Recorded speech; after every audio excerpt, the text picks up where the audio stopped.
પરમાર્થના કાર્યમાં બાપુ જેને આખા જીવન હોમી દીધા હોય, તમે વિચાર કરજો, મરી તો બધાને જવાનું છે ભલામણ. કોણ કે છે અમારે કાયમ જીવવાનું છે? અરે જીવ્યા એક મર્યા પછી જો જગતમાં ભાઈ ગામના 5 જણા હરખી રીતે રોવે નહીં તેની જીવાય ન કહેવાય ને ભલામણ. જીવન એવું જીવાય. આપણે બધાને મરવાનું છે, પણ એક વ્યક્તિ મરે એની વાંહે રોવું પડે છે. શું કામ રોવું પડે છે બાપુ? મરી તો આપણે જવાના છે. રોવાની જરૂર શું છે મને સમજાવો તો. શું કામ રોવું પડે? એના સદગુણ રોર આવે મારા રામ. એના જેવા જેથી કામ આવે ને તેથી આખી દુનિયા કેડે હાથે નું ફિરે અત્યારે ઓલો ક્રિએટ નથી, નકર આ કામ અટકાય નહીં બાપુ. એના સદગુણ રોર આવે મારા રામ. જેના સદગુણ છે જાનાર જત્યા રિયા, રોનાર બાપુ રહેનાર નથી. આ તોપના મોટે તુંબડા છે, ક્યારે ઉડી જાય ખબર જ નથી પડવાની. રામ અખિલ બ્રહ્માંડ નો માલિક કૃષ્ણ માફ કરજો, રામચંદ્ર પરમાત્મા ને રાવણ નું જયારે લંકામાં યુદ્ધ હતું ને, તેથી મેઘનાથ નું એક બાણ વાગે અને લક્ષ્મણ બાપુ મૂર્છિત થઈ જાય, અને અખિલ બ્રહ્માંડ નો માલિક રામચંદ્ર પરમાત્મા લક્ષ્મણ નું માથું ખોળામાં લઈ અને ડળક ડળક ડળક બાપુ આંખમાંથી આહુડા પડતા હતા. શું કામ રોવું પડે? અખિલ બ્રહ્માંડ નો માલિક હતો, એને ખબર ન હોય કે લક્ષ્મણ ને કાંઈ નહીં થાય. લક્ષ્મણ નું માથું ખોળામાં લઈ અને આંખમાંથી બાપુ બોર બોર જેવડા મોતી જેવા આહુડા પડે અને લક્ષ્મણની જટામાંથી ઠેકી ઠેકીને હેઠા પડે. હનુમાનજી મહારાજ પડખે ઉભા ઉભા વિચાર કરે છે કે અરે રામ, તમે રોવો તો હવે દુનિયામાં શું રીએ?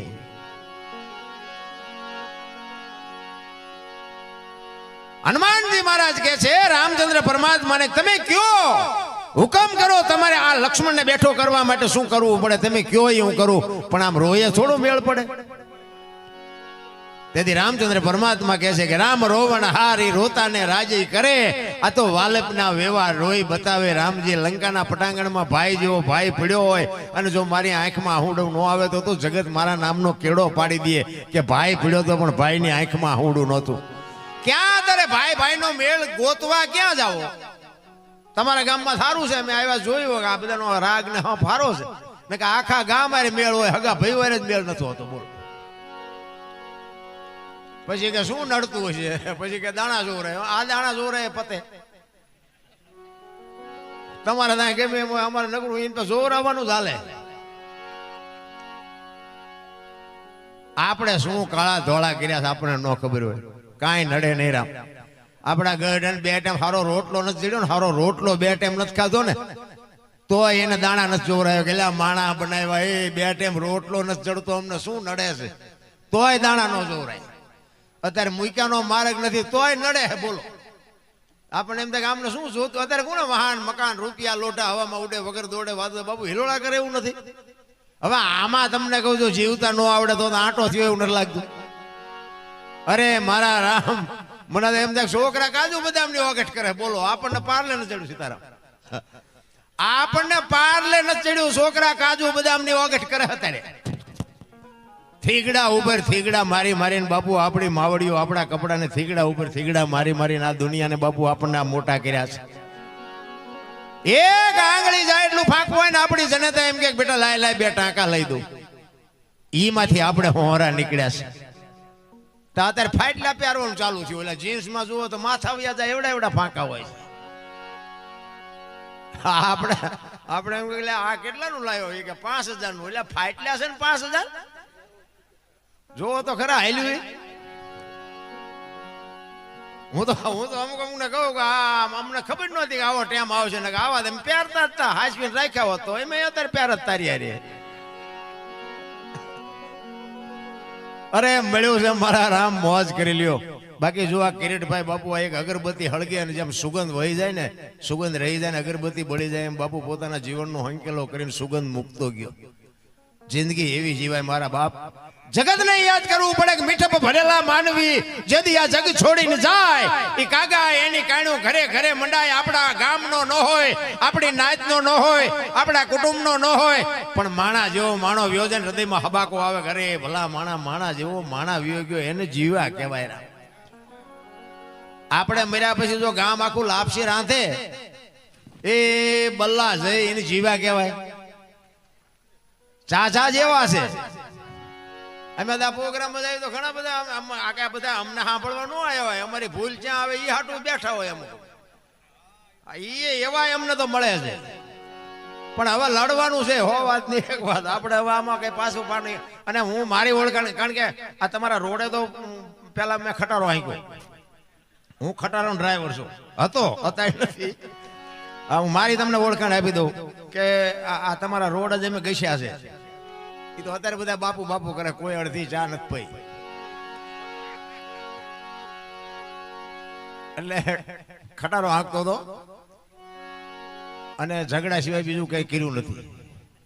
આ ચાથી આપણો મેળ પડ્યો એ મને ખબર નથી, પણ હાલી જીવ કંઈક મારી નીતિ, મારા મા બાપને કંઈક કમાણી છે, મારા મા બાપના કંઈક આશીર્વાદ છે. બાકી મારા આશીર્વાદ કેવા છે તો બાપુ મારા સંતાનમાં કંઈક ઉતરે તો મને એમ થાય કે મેં કંઈક વાવ્યું હોય. બાકી મારી કોઈ કમાણી નથી આખી દુનિયામાં. એમાં એ વિડિયાના માધ્યમથી વિદેશમાં બાપુ મને બોલાવે છે, અને વિદેશમાં મને સાંભળે છે. ગામમાં નથી સાંભળતા, બહાર ગામ સાંભળે. ઝઘડા સિવાય આપણે કર્યું નથી કાંઈ. ખટારો ડ્રાઈવર એટલે ઓગણીમ કોમ ન કહેવાય. ખટારા ડ્રાઈવર ને કોઈ પાણી પાય એમાં બેનું તો જે ખટારા ડ્રાઈવર ના વિરોધ કરે ને એ વાત કોઈ ન કરે. ખટારા ડ્રાઈવર આમ ગાડીમાંથી હેઠો ઉતરે ને તો બેનું જે સામે ઉભી હોય ને તો અવળું ફરી જાય. અમે ચા પણ કોઈને મારી નાખવાના હતા. હિન્દુસ્તાનનો બાબુ કોઈ શેડો બાકી નથી. આખું ઓલ ઇન્ડિયા જોઈ આવ્યો છું, કોઈ રાજ્ય મારું જોયા વગરનું બાકી નથી. પણ કોઈ એમ કે દરબારે દારૂ પીધો તો પરમાટી ખાધી, તેથી 5 લાખની શરત મારીને આવજો, મારી સાતીમાં ડામ દઈ દો બાપુ. મારા કોળમાં ફેર પડે જો મેં દારૂ પરમાટીને ઈડ્યો હોય તો. એમ મારું કોળ કયું, મારું ખાનદાન કયું, મારા મા બાપ કોણ, આનો પાવર ન હોય તો મરી જવાય. જીવન મળ્યું છે ને બાપુ, ખાઓ પીવો મોજ કરો આનંદ કરો, બાકી ન કરવાના ધંધા ન કરાય. અને હું તો જાહેરમાં કહું છું ભાઈ, હું કઈ બંધ કરાવવા નથી. પીતા હોય પીજો, પણ પીવાય નહીં. હા, હું તમને આ એક અંગત મારી એક ભાઈ સમજોતો હોય ભલે, દીકરો સમજોતો હોય ભલે, જે ગણતા હોય, પણ આ ધંધો ન કરતા. કારણ કે કાંઈક એ જે કુટુંબ બરબાદ થઈ ગયા છે ને જોવા હોય તો હાલો હું તમને દેખાડું કેટલા કુટુંબ બરબાદ થઈ ગયા. રળવાના સાધન વિયાઈ ગયા, પી પીને જણ વિયાઈ ગયા, અને એ પછી બાયુની નાના છોકરાઓની બાપુ જે દશા છે ને, હાલો હું તમને બતાવું. પૈસા દઈને આ ધંધો ન કરાય, એટલા માટે કહું. બાકી પીતા હોય તો તમારા પૈસાનો છે, મારા પૈસાનો છે નહીં. પણ મારી વાત ને બાપુ ઘરે હુતા હોય ને તેથી કોક વાર વિચાર કરજો. ઓલો દરબાર કહેતો તે વાત શું તમારો અંદરથી આત્મો જવાબ આપશે બાપુ. જો આમાં ફેર પડે તો મારા ભજનમાં ધૂળ પડે. મારો બાપુ છે ને, હું ક્યાંય ગમે ત્યાં જાઉં ને પ્રોગ્રામમાં, મારી બીજી કોઈ ભલામણ જ નથી. એક વ્યસન થી આગારો, કુટુંબ પરિવારમાં એકતા રાખો ને મા બાપની સેવા કરો, બસ. હું કોઈ નથી કહેતો મંદિર બંધાવો ને કથાઓ કરાવો ને ભજન કરાવો, એ તો બધું હાલે જ છે. અને અમારે મેળ પડી ગયો છે. અમે લાખો રૂપિયા ઉપાડી આવી, તમને ભજન અડવું હોય તો અડે, નો અડે જ કઈ નહીં. આ ચોખીન ચટ વાત કરું છું. અમે મફત આવતા નથી. હમણાં બાપુએ કીધું ને સુરેન્દ્રનગર ત્યાં આપણને વાણીનો લાભ આપવા, નકરો લાભ આપવા નથી આવ્યા, પૈસા લેવા આવ્યા છે. ચોખી દીવા જેવી વાત કરું છું.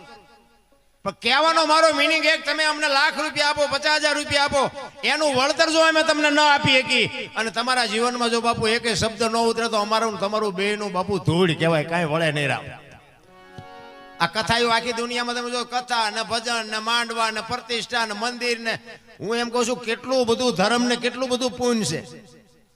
તો હું તમને આટલા બધા બેઠા, હું તમને કહું કે આટલું બધું ધર્મ ને આટલું બધું પુણ્ય હોવા છતાં બગાડ કેમ નથી અટકતો? બગાડ તો અટકવો જોઈએ ને. લાખો રૂપિયા દાન આપે છે, 5 ગામ ધુમાડા બંધ જમે છે, બગાડ કેમ નથી અટકતો? અરે વિચારવા જેવું છે. રામ નકરા રૂપિયાના ડટા દીધે કાંઈ નહીં વળે. શું કામ બગાડ નથી અટકતો? કોઈને મારી નાખવા, કોઈનું પડાવી લેવું, કોઈની બેન દીકરી ઉપાડી જાવી, કટકા કરી નાખવા, જેલમાં જવું, આ શું કામ નથી અટકતું? તા કોઈ પૈસા આપે છે, 5 લાખ આપે, 10 લાખ આપે, 25 લાખ આપે, ખોટા આપે છે. તો કથાઓ વાંચે એ ખોટી છે, આ ભજનની રાગડા તાણે ખોટા છે. અને જો સાચું છે તો આ ઊભું ચમ નથી રહેતું? હું તો એકલો મારું મગજ ક્યારેક કામ નથી કરતું. મને એમ થાય કે આ બધું બંધ કરવું જોઈએ. અને કાં તો બધાને ભેગા થઈને ભગવાનને અરજ કરવી પડે કે મારા બાપા, અમે તારા વાય લબડી રહ્યા છીએ ને આટલો બધો દુનિયામાં બગાડ કેમ નથી કોઈ વિચારતું? અમને એમ કે અમારું હાલે છે, તબલા વાળાને એમ કે અમારું હાલે છે, બેન વાળાને એમ કે અમારું હાલે. દુનિયા ભલે જાતી ખાડીમાં, અંતરથી બાપુ કુને વેદના કુને છે? ચિત્તની શાંતિ, મનની પ્રશંસા, દિલની દાતારી, ગુમડાની રૂજ અને ટાઢિયા તાવની ટાઢ એટલું માલકુરથી આવે. નક્કી થવું જોઈએ. ભજન છે ને સમજાય બમજાય નહીં. ગુમડું હોય ને ગુમડું, એને દવા લગાડવાની હોય ઉપરથી મટે માલપાથી. આ ભજનનું એવું ઊંધું છે એટલે નથી સમજાતું અને સમજાવવાનું નહીં. ભોળાનાથ નો દીકરો કે ગણપતિ, અને ગણપતિનું માથું કે ભોળાનાથે કાપ્યું, હાથીનું લગાડ્યું. કે ને બધા મૂર્તિમાન ફોટામાન જોઈ ને, તો હું એમ કહું છું ઓલું કાપ્યું ત્યાં જ નહીં પીડ્યું હોય, હાથીનું શું કામ લગાડ્યું? આ તમને નથી ખબર પડતી ને એટલે જ તમે અમને બોલાવો છો. આ ખબર પડી જાય ને તો અમને કોઈ બોલાવે. અને આની માટે બાપુ સદગુરુ જોવે, માથે ધણી જોવે. આ કોઈ નિહાળમાં નથી ભણાવતું. આની માટે બાપુ ભોગ આપવો પડે, સમર્પણ આપવું પડે, સાધુ બાવાના ધોતિયા ધોવા પડે. મેં ધોકા ફેરવા સિવાય કાંઈ કર્યું નથી, પણ બાપુ સંતનો સથવારો મળ્યો ને, તમે હેઠા બેઠા છો ને અમને આ ઉપર ચડાવ્યા. આ સંત કરી શકે. સંત નો હોત સંસારમાં તો હળગી જાત બ્રહ્માંડ, જ્ઞાન કેરી લેર છે ઠારત ઠામો ઠામ. એક શબ્દ જીવનમાં ઉતરી જાય તેથી ગોળ બંગાળનો રાજા ગોપીચંદ ને 92 લાખ માળવાનો ધણી ભરતરી બાપુ બાવા બની ગયા. આ સાધુનો શબ્દ અડી ગયો. બાકી આ જગત છે ને, જેટલી ધારો એટલી હારી નથી. આ તેમ બધા અમને ચાહું જ બોલાવાના, ગઈ એક બોલીએ કે ચાહું જ, પછી તમે ના પાડવાના. હવે દરબાર જ્યાં ગઈ કે બીજાને કહો એ અમને ખબર છે. અમે તો છે ને અમે આવી છીએ અમારા હાટું આવી, તમારા હાટું આવતા નથી. અમે રાડ્યું પાડીને અમે એને કહે મારા બાપ એકાદી રાડ અમારી સાંભળજે. અમે કોઈને વેરાગ નથી લગાડવો અમારે. અમે અમારા હાટું મથી છીએ. પણ આ ગંગાનો સાગર છે બાપુ, આમાં હાલ્યો જાય છે ને, આ ગંગા હાલી જાય, એમાં પીવો ન પીવો તમારી મોજ, પણ પીવા જેવું છે. વહી જાય ને પછી બાપુ રહી જાય છે. કહેવાનો મારો મિનિંગ, કિરીટભાઈ ગમે એટલા વર્ષ જીવ્યા હોય પણ બાપુ આખા ગામમાં, ભલે હું એમ કહું છું કદાચ એને નડવા વાળા તો હશે કદાચ, ન નડ્યા હોય તો સારું કહેવાય, ભગવાનની કૃપા કહેવાય. પણ ઈ એના બાપુ એનો કેળો બાપુ હોનાના ફૂલથી પાથરીને વિયો ગયો. આ જગતને બાપુ યાદ કરવો પડે. 100 વાતની એક વાત, મર્યા પછી જગત યાદ કરે ને એનું નામ જીવન કહેવાય. બાકી કોઈ મતલબ નથી રાખતો. આપણે જો ખાટલામાં પીડ્યા હોય ને આપણે બધા શું છે કે આ સહેલી ઘડી સુધરે એ આટલું ભજન કરી છે. આપણે કઈ ભગવાનની જરૂર નથી. અમુક અમુકને જોઈને છેલ્લે ખાટલા પીડ્યા હોય ને ભાઠા પીડ્યા હોય ને એમ થાય કે આવું ન થાય થારું, ભગવાન દયા રાખજે, આવું ન થાય તારું. એટલા હાટું જ તે, બાકી કાંઈ નહીં. બાકી નગર આ જગત છે ને એ તો સાંભળા ઉતારી લે. ભક્તિમાં બાપુ એવી વાત છે, એ ગોપીચંદ ને ભરતરી બે નીકળ્યા ને દીક્ષા લઈ, તેથી શમશાનમાં બે હુતાતા પાણાના ઓશિકા કરીને. એટલે 2-4 બેનું ત્યાંથી નીકળી. એક બેને બીજી બેન ને કીધું કે આ હુતા એ ઓલા ગોપીચંદ ને ભરતરી કે, બીજી બેન કે હા, કે છે ને અમને બધું છૂટી ગયું, હજી પાણાના ઓશિકાની જરૂર તો પડે છે. ભરતરી ગોપીચંદ ને કે 92 લાખ માળવો મૂક્યો ને પાણાને શું બથોડા ભરવા? પાણા છે એ દુનિયા નથી ગમતું. આ દુનિયા બાપુ પાણા હોત મુકાવી દે ઈ જગત છે. આ જગત ને ભગત ને કોઈ દી મેળ નથી પડ્યો રામ. એટલા જ માટે આ તમારો અને મારો દેહ ઈશ્વરે બાપુ છે ને 5 તત્વનો આ દેહ બનાવ્યો. વિચાર કરજો, આ 5 તત્વનો દેહ, એમાં મારો નાથ માલપા એક પરમ તત્વ જેવી વસ્તુ મૂકે અને આ ઉગતો અને હાલતો ને ચાલતો બાપુ આ મા બાપનો, આપણા મા બાપનો વાવેલો છોડવો આવડો મોટો થાય. આવ્યો હોય ત્યારે 1 ફૂટનો હોય, 4 ફૂટ, 5 ફૂટ, 6 ફૂટનો બાપુ આ હરતો ફરતો છોડવો છે. અને મૂળિયા ક્યાં છે જોવાની જરૂર છે. રામ હરિદ્વાર વાળા કે દ્વારિકા જવું છે, સોમનાથ વાળા કે પાવાગઢ જવું, તો હાચું ચા છે હળીએ સીડ્યા છો કરીએ છે. ઓલા રોટલા વગરના વળ કાઢે છે ને અહીંયા તમે કોઈક લાખ રૂપિયા આપડા લખી લ્યો. ઓલા ભૂખ્યા મરે ને એની આંતડી કકળે એનું કંઈક કરો. સાચા ભગવાન, જીવતા જાગતા ભગવાન જો જોવા હોય ને તો બાપુ તમારા માત પિતા તે. બાકી જે ભગવાન દુનિયા આખી લોહીની તરસી છે ને પૈસાની તરસી છે, હું તો એક જ મારી ભલામણ છે, પ્રેમથી હાથ જોડીને કહું છું, ભલે દુનિયામાં જે કાંઈ દેતા હોય દેજો, મંદિર બંધાવો, કથાઓ કરો, જે કરતા હોય કરજો, એમાં મારી કોઈ ના નથી. પણ મા બાપના બાપુ કાળજા ઠારજો. જિંદગીમાં તમારો મોળો દી ન ઉગે આપણી ગેરંટી. અને આ બહેનોને ખાસ કહું, તમારા હાહરિયામાં જ્યાં પછી તમારા હાઉ હારા છે ને એ જ તમારા મા બાપ છે. એની સેવા કરો ને બાપુ, તમારા કોઈ દી સંતાન માય કાંગલું કોઈ દી પાકે જ નહીં બાપુ, એ આપણી ગેરંટી. વહુ હારો ભેગા પાણી પૂરીયું ખાતા હોય ત્યાં પરજામ કઈ વળે નહીં. એ પરજામ કઈ ઠરવાનું ન હોય. એમાં શિવાજી રાણા પ્રતાપ ન થાય. હા એ બાપુ એ તો એવી જનેતા હોય બાપુ, એને જતન એવું કર્યું હોય.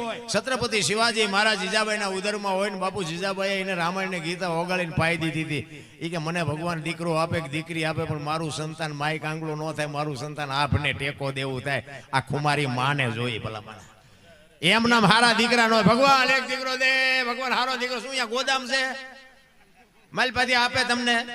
અરે હું તો એમ કહું, ઉદરમાં સંતાનનો વિકાસ થતો હોય અને જન્મ થયા પહેલા રામાયણ ને ગીતાના 5-5 પાના વાંચો બાપુ, આપને ટેકો દેવો દીકરો ને એવી દીકરી થાય બાપુ, એમાં કાંઈ ઘટે જ નહીં. આપણે બાપુ એના જવાબદાર છે. આપણા સંતોનો, આપણા શાસ્ત્રોની, આપણા ગ્રંથોની તાકાત જોવી હોય તો 5-5 પાના વાંચો બાપુ. હારા દીકરા એમ હારા દીકરા નો થાય. દીકરા માટે બાપુ જનેતાને જતન કરવું પડે. માના ધાવણમાં સંસ્કાર હોય, માં ધારે ને એવા બાપુ દીકરા આજે કોઈ ઘણા કે ને સમય બગડી ગયો, સમય બમે કાંઈ બગડ્યો જ નથી. ઈનો ઈ જે આપણે બે, તમે હું બે બગડ્યા છીએ, આખી દુનિયા બરોબર જ છે. જેટલા વાગે ઉગતો તેટલા જ વાગે ઉગે છે, એમાં કાંઈ ફેર નથી પડ્યો. સમય કાંઈ બગડ્યો મને તો એમ થાય કે અત્યારે સમય આવ્યો, જીવે એવો હવે આવ્યો. ગઢા તો ભૂખ્યા વળ ખાઈ ગયા. છોકરાને ખવડાવે ને એમને તો વાંય ખાવાનું વધ્યું ન હોય, ભૂખ્યા હુઈ જતા. અત્યારે તો સ્વર્ગ જેવી દુનિયા છે, ભલા મને જીવતા આવડે તો. આ 5 તત્વનો દેહ છે બાપુ. આ દેહની કિંમત કેટલી? આમાંથી એક તત્વ નીકળી જાય બાપુ, આમાં પછી દીકરો હોય, બાપ હોય, માં હોય કે ભાઈ હોય, કોઈ બી હોય ને બાપુ, કોઈ નહીં કે આને રહેવા દો, કાઢો થઈ જાય. આટલી જ દુનિયા છે, સ્વાર્થી જ દુનિયા છે. નથી કહેતા મારી વહુ છે ને અમારો ભાઈ છે ને મારો દીકરો. ઓલો કોરોના આવ્યો ત્યારે કોઈને અડતું નહોતું. ઓલા જીસીબી પાણા હડસેલતા, એટલે તારી વહુ છે ને એ જ દે, કાંઈ છે જ નહીં.